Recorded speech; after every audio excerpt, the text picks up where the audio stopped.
వారాహిమాత. ఈమె అమ్మవారి శక్తి స్వరూపాలలో ఒకరు. ఈమెను సప్త మాతృకలలో ఒకరుగా భావిస్తారు. మాతృకలు అంటే శక్తి స్వరూపాలు. అలాగే దశ మహావిద్యలలో ఒకరుగా కొలుస్తారు. ఈమె వరాహ అనగా పంది ముఖం కలిగి ఉంటారు. ఈమెను లక్ష్మీదేవి స్వరూపంగా కూడా కొందరు కొలుస్తారు. లక్ష్మీదేవి రూపంగా కొలిచేటప్పుడు ఈమెను మనిషి రూపంలో పూజిస్తారు. వారాహిదేవిని శైవులు, వైష్ణవులు, శాక్తేయులు పూజిస్తారు. ఈమెను వామాచారం పాటించే భక్తులు రాత్రిపూట తాంత్రిక పద్ధతులలో పూజిస్తారు. బౌద్ధమతం వారు కొలిచే వజ్ర వారాహి, మరీచి ఈమె ప్రతిరూపాలే అని ఒక నమ్మకం ఉంది. మార్కండేయ పురాణంలోని దేవి మహత్యంలో శుంభ నిశుంభ వధ కథ ప్రకారం దేవుళ్ల శరీరాల నుంచి వారి స్త్రీ రూప శక్తులు ఉద్భవిస్తాయి. శివుడి నుంచి శివాని, విష్ణువు నుంచి వైష్ణవి, బ్రహ్మ నుంచి బ్రాహ్మణి, ఇలా వరాహస్వామి నుంచి వారాహి ఉద్భవిస్తుంది. పూర్వం హిరణ్యాక్షకుడనే రాక్షసుడిని సంహరించి భూలోకాన్ని ఉద్ధరించిన విష్ణువు అవతారమే వరాహమూర్తి.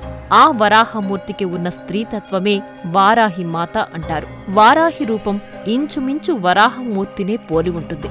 శ్రీ వారాహిదేవి నల్లని కాంతితో, వరాహ ముఖంతో, మహిష వాహనం గలదై 8 చేతులు కలిగి ఖడ్గం, డాలు, అంకుశం ఆయుధాలుగా ఉంటాయి. దేవీ మహత్యంలోని కథ ప్రకారం రక్తబీజుడనే రాక్షసుడి సంహారం కోసం దుర్గాదేవి తన దేహం నుంచి మాతృకలను అనగా దేవతలను సృష్టిస్తుంది. అలా పుట్టుకొచ్చిన మాతృకలతో రాక్షసుడిని, అతని సేనను అమ్మవారు సంహరిస్తుంది. ఒకప్పుడు శుంభుడు దుర్గాదేవిని ద్వంద్వ యుద్ధం కోసం రమ్మని సవాలు చేస్తే ఆమె తిరిగి మాతృకలను తనలో కలుపుకుని రాక్షసుణ్ణి సంహరిస్తుంది.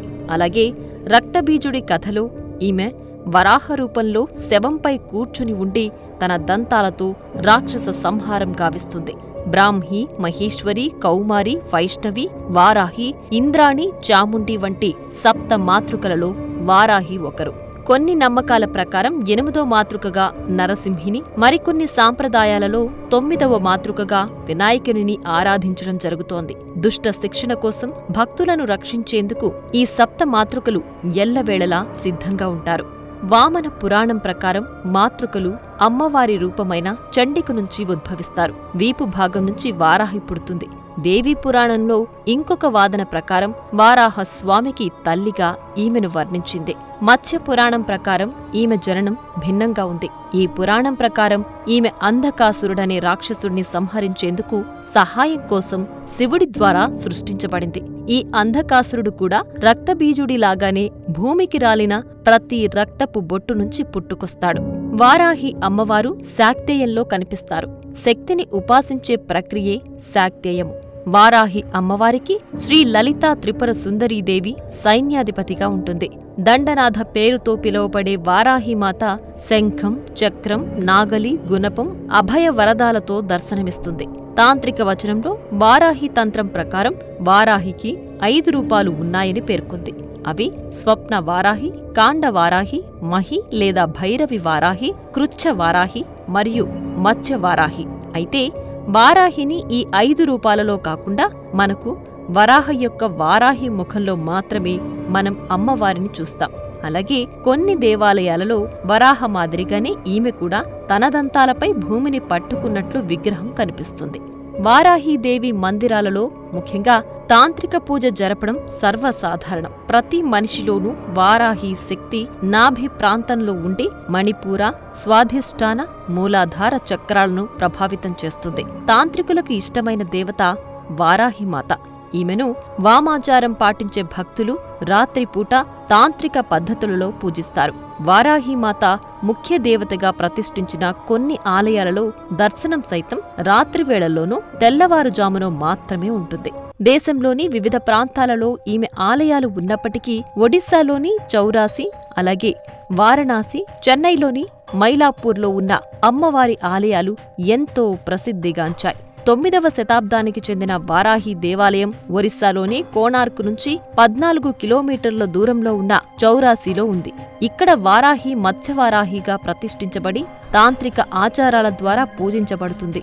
చెన్నై నగరంలోని మైలాపూర్లో వారాహి దేవాలయం ఉంది. తంజావూరులోని బృహదీశ్వర ఆలయంలో కూడా అమ్మవారి మందిరం ఉంది. అమ్మవారి మరొక ప్రముఖ ఆలయం తమిళనాడులోని కోయంబత్తూరులో ఉంది. గుజరాత్లోని గోండా జిల్లాలో కూడా అమ్మవారి ఆలయం ఉంది. వారాహి అమ్మవారు వారణాసికి గ్రామదేవత. అంటే వారణాసిని ఎల్లప్పుడూ రక్షిస్తూ ఉండే దేవత అని అర్థం. ఈమెకు వారణాసిలో ఒక విచిత్రమైన దేవాలయం ఉంది. ఆ దేవాలయంలోకి మనం ఎప్పుడు పడితే అప్పుడు వెళ్లడానికి వీలుపడదు. ఈ ఆలయం ఓ భూగృహంలో ఉంటుంది. ఉదయం తెల్లవారుజామున 4:30 నుంచి 8 గంటల వరకు మాత్రమే తెరిచి ఉంటుంది. మిగిలిన సమయం మూసివేయబడి ఉంటుంది. ఇక ఆలయం తెరిచిన సమయంలో వెళ్లిన తరువాత నేలపై 2 కన్నాలు కనిపిస్తాయి. వాటి నుంచి మాత్రమే అమ్మవారిని దర్శించుకోవడానికి వీలవుతుంది. ఒక రంధ్రంలో నుంచి చూసినప్పుడు అమ్మవారి ముఖం మాత్రమే కనిపిస్తుంది. మరో రంధ్రం నుంచి చూసినప్పుడు అమ్మవారి పాదముద్రలు కనిపిస్తాయి. అమ్మవారు ఉగ్ర స్వరూపంగా ఉంటుంది. కాబట్టి ఇలా కన్నాల నుంచి భక్తులు చూసే ఏర్పాటును పురాణ కాలం నుంచి ఏర్పాటు చేశారు. అయితే ఒకసారి కొత్తగా పెళ్లైన దంపతులు ఈ ఆలయం వద్దకొచ్చారు. వీరు అక్కడ ఉన్న పూజారి ఎంత చెప్పినా వినకుండా మేము అమ్మవారిని చూడాల్సిందేనని పట్టుపట్టారు. లేదంటే సుప్రీంకోర్టుకు వెళతామని హెచ్చరించారు. దీంతో పూజారి వారిని విగ్రహం చూడడానికి అనుమతించాడు. వారు భూగృహంలోకి వెళ్లి అమ్మవారి విగ్రహం ముందు ఒక్క క్షణం నిలబడిన వెంటనే మూర్ఛపోయారు. అటుపై పూజారి తన శిష్యులతో కలిసి ఆ భూగృహంలో నుంచి బయటకు తీసుకొచ్చేశాడు. అటుపై దాదాపు గంటసేపు శాంతి ప్రవచనాలు వినిపించిన తర్వాతనే వారు మామూలు స్థితికొచ్చారు. ఇందుకు గల కారణాలను ఆ పూజారి వివరించారు. ఆగమశాస్త్రం ప్రకారం ప్రతి శిల్పాన్ని ఉగ్రకళ లేదా శాంతి కళతో మలచబడి ఉంటుంది. ఉగ్రకళతో ఉన్న విగ్రహాల్లో సాధారణంగా శక్తి ఉంటుంది. ఈ శక్తి దుష్టశక్తులను అణచడానికి వీలుగా రూపొందించబడింది. అందువల్లే ఆ ఉగ్రకళతో ఉన్న అమ్మవారిని ఎదురుగా సాధారణ మానవులు ఎక్కువసేపు చూడలేరు. అందువల్లే వారు మూర్ఛపోయారు. ఆ ఉగ్రకళ శక్తి ఒక్కొక్క విగ్రహానికి ఒక్కో సమయంలో చాలా ఎక్కువగా ఉంటుంది. ఆ సమయంలో ఆ విగ్రహం దరిదాపుల్లోకి కూడా పోవడానికి వీలు కాదు. మిగిలిన సమయంలో కొంత తక్కువగా ఉంటుంది. అందువల్లే తెల్లవారుజామున 4:30 నుంచి 8 గంటల మధ్య మాత్రమే వారాహి అమ్మవారి దేవాలయంలోని అమ్మవారిని చూడ్డానికి, అది కన్నాల నుంచి చూడ్డానికి వీలు కల్పిస్తారు. ఆ సమయంలో గ్రామదేవత అయిన అమ్మవారు గ్రామాన్ని చూడ్డానికి, అంటే వారణాసిని చూసి రావడానికి వెళుతుందట. అందువల్ల ఆ సమయంలో చూడ్డానికి అనుమతిస్తారు. మిగిలిన సమయం మొత్తం ఈ దేవాలయాన్ని మూసివేసి ఉంచుతారు. సాధారణంగా ఉగ్రరూపం అనగానే భయంకర రూపమని భావిస్తాం. అయితే అది తప్పు. ఉగ్రం అనగా ఒక దివ్యమైన శక్తి, తేజస్సు అని అర్థం. అది కంటికి కనిపించదు. ఉదాహరణకు సూర్యుడిని ఉదయం, సాయంత్రం పూట మనం కొంతవరకు చూడగలం. అదే మధ్యాహ్న సమయంలో మనం చూడలేం కదా అన్నది ఇక్కడ పండితుల వాదన. కేవలం ఉపాసన బలం ఉన్నవారు మాత్రమే అమ్మవారి విగ్రహం ఎదురుగా నిలబడి చూడడానికి వీలవుతుందని, అది కూడా అమ్మవారు గ్రామ సంచారానికి బయలుదేరి వెళ్లినప్పుడు మాత్రమే కుదురుతుందని చెప్తారు. ఈమెను ఆరాధిస్తే జ్ఞానం సిద్ధిస్తుందని, కుండలిని శక్తి జాగృతమవుతుందని భక్తుల నమ్మకం. ఇక్కడ కొంతమంది తాంత్రికులు పంచమకార ఆరాధనతో, అనగా ద్రాక్షరసం, చేపలు, ధాన్యం, మాంసం మరియు కర్మ సంయోగం ద్వారా అమ్మవారిని పూజిస్తారు. ఈ పద్ధతులను గంగానది ఒడ్డున ఉన్న కాళరాత్రి ఆలయంలో మనం చూస్తాం. అలాగే మన తెలుగు రాష్ట్రాల్లో ఒకే ఒక్క వారాహి ఆలయం ఉంది. తిరుపతిలోని రాయల చెరువు ప్రాంతంలో పాతాళ శ్వేత వారాహి దేవాలయం ఉంది. శ్రీ శ్రీ శ్రీ శ్రీ సిద్ధేశ్వరానంద భారతీ స్వామివారు దీనిని స్థాపించారు. నేపాల్ తాల్ బరాహి దేవాలయం నేపాల్లోని ఫేవా సరస్సు మధ్యలో ఉంది. నేపాల్ ప్రజలు ఈమెను బరాహి అని పిలుస్తారు. దుర్గా మరియు అజిమా దేవతగా మత్స్య వారాహి రూపంలో పూజిస్తారు. ఇక్కడ భక్తులు శనివారం నాడు మగ జంతువులను అమ్మవారికి బలిస్తారు. జయ బరాహి మందిర్ భక్తపూర్లో కూడా బరాహి అమ్మకు గుడి ఉంది. వారాహి దేవిని వరప్రసాదినిగా, శక్తునాశకురాలిగా భక్తులు పూజిస్తారు. అంతేకాక ఈమె శత్రువుల వినాశనానికి, భూ తగాదాల పరిష్కారానికి, వ్యవసాయ పనులు మొదలుపెట్టేందుకు, పంటలు బాగా పండడానికి వారాహిమాతను పూజిస్తారు. ఎందుకంటే వీటన్నిటికీ ఈమె అధిదేవత.